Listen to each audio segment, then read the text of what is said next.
Welcome back to Hannity as we come to you from CPAC. Now, earlier today, I had an opportunity to sit down with the one and only Donald Trump. Is he running for president? We had a chance to talk on the main stage. You're known for being a businessman. Correct.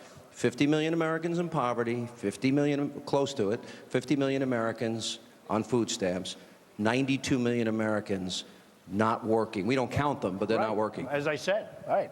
We don't count them. I mean, we have, they say 5.3 and 5.6%.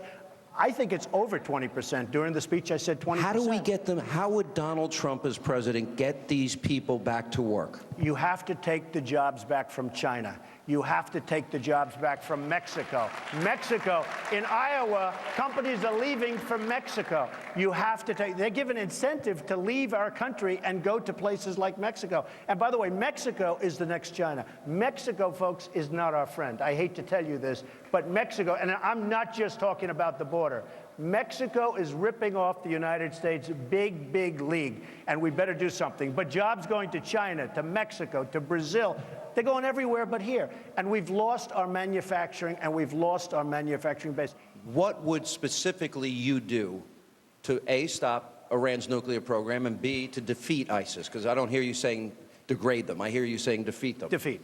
Well, with ISIS, I just hit them really hard. And that would probably, and you know, a year ago you wouldn't have said it and nobody would have liked it. Now everybody likes it.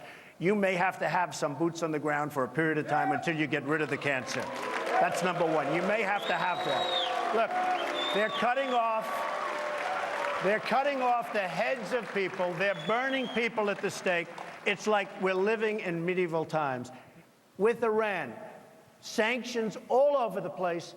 Believe me, you can make a right deal if you have the right negotiator. You know, part of the problem we have, Sean, we have people that are diplomats doing our negotiating. They know nothing about negotiating. All they know how to do is keep their job. They know nothing about negotiating.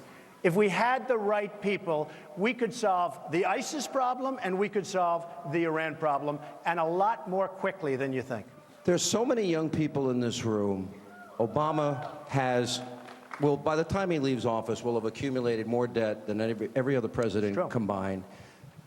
What do you say to them about how President Trump could balance a budget? I understand debt. I understand business better than anybody that's ever run, in my opinion, for office. Nobody's had the success in a business sense that I've had. I know how to get rid of debt. I would get rid of that debt, and I would do it quickly because it's sitting out there, and it is a time bomb for this country.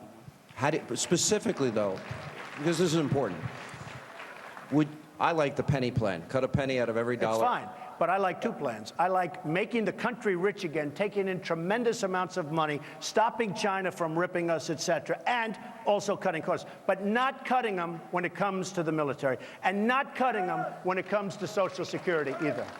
You obviously, the American dream has worked in your life and your father's life, your family's life. I know a lot about your background. We're now talking a lot about American exceptionalism.